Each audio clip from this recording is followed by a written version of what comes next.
We are so close to the best time of the year. Hello and welcome to First Take. Courtney Cronin, Chris Canty, Evan Cohen, and Paul Feinbaum here to get us ready for the college football season. Jason McCourty going to be along in just a little bit. Guys, I watched that and I'm getting goosebumps. It's here. Football is here.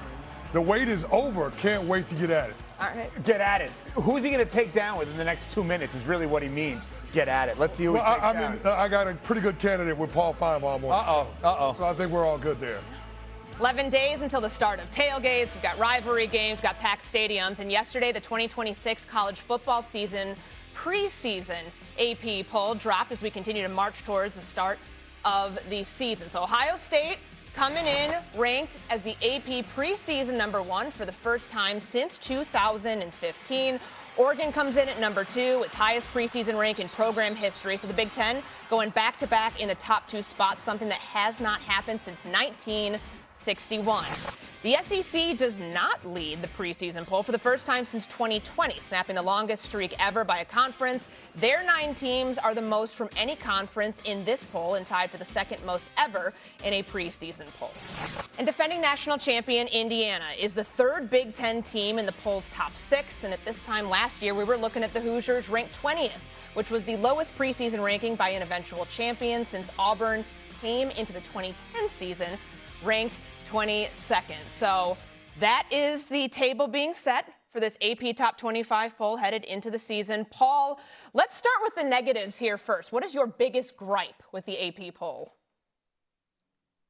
I think Notre Dame is really too low at #4, and I know some people will jump up and say, well, that's not such a big deal, but I think Notre Dame and Oregon are really 1A and 1B. A lot of people are griping, Courtney, about Indiana, and I understand, but I think you have to look at the whole sum of work here before you get too upset. Last year, Indiana was nowhere to be found. They were the 6th team picked in the Big Ten. Of course, they were #20 preseason, and then they won it all with one of the epic seasons. But this year, they are the only team in the top 6 that doesn't have a returning starting quarterback. And with Mendoza there, I think we would be having a completely different conversation. But they have Josh Hoover. So I don't think it's a big deal. I think it's a loaded top 5 or 6. There have been some years when you go back 8 or 9 years, it was Alabama and Clemson, and nobody else had a shot. This year, I really think it goes about 7 or 8 deep in terms of teams with a legitimate shot. I just don't think Indiana is on that top tier. But watch out for Oregon, watch out for Notre Dame. Ohio State is the most talented team in the country, but they also play the second week of the season against a team that's fairly equal in talent, and that's Texas. And so you see on the bottom of the screen under where Paul is right now, the top 10 in order. So it's Ohio State, Oregon, Georgia, Notre Dame, Texas, Indiana, Miami, Texas A&M, Ole Miss, and then Oklahoma. Canty, within that list, what's your biggest gripe? Yeah, I mean, Paul was talking about the people that were naysayers for Notre Dame. I'm one of them. I'll believe it when I see it when it comes to the Golden Domers. But for me, when it looks at the list, there's a lot of shade being thrown toward the U. The Miami Hurricanes were just in the national championship game, and they got Darian Mensah in the transfer portal. And as a Virginia alum, I can tell you from firsthand experience with the Darian Mensah experience that this guy is a baller, 3,900-yard passer. And then when you look at the touchdown scores for the U, you've got Malachi Tony, who's the best player in college football that nobody is talking about. And then you have a bowling ball of knives and running back Mark Fletcher, who only had 1,300 yards from scrimmage and 14 touchdowns. Combined between Malachi Tony and Mark Fletcher, you have 2,600 yards from scrimmage and 25 total touchdowns from a season ago. I get that it's blasphemous to talk about anybody else other than the team in Columbus or the team in Austin, Texas winning the national championship.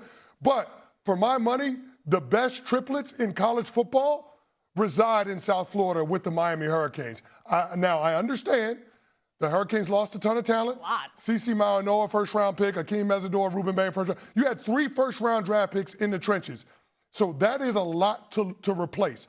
But if there's any coach in college football that's capable of doing it, it's Mario Cristobal, who's a former offensive lineman at the U and an offensive line coach by trade. This guy understands how to win when it comes to big boy football. So I think Miami is really being disrespected by being 7th in the preseason poll. Yeah, I think it's really interesting that we're bringing up two of the teams from last year, obviously in the national championship game when you're talking about Miami and Indiana. And I think there's an argument to be made going into the season upon arrival, not the results, but upon arrival, they actually both upgraded at quarterback. Josh Hoover, upon arrival, in my opinion, coming from TCU, is better than Mendoza was at this time last year coming from Cal. And Darian Mensah, as CeCe mentioned, I think we know Carson Beck's name because of Georgia, the Miami results, and now there's a legit shot he's a starter in the NFL. But I think there's an argument that Darian Mensah coming off the season he had at Duke was better than Carson Beck coming off of that Georgia season.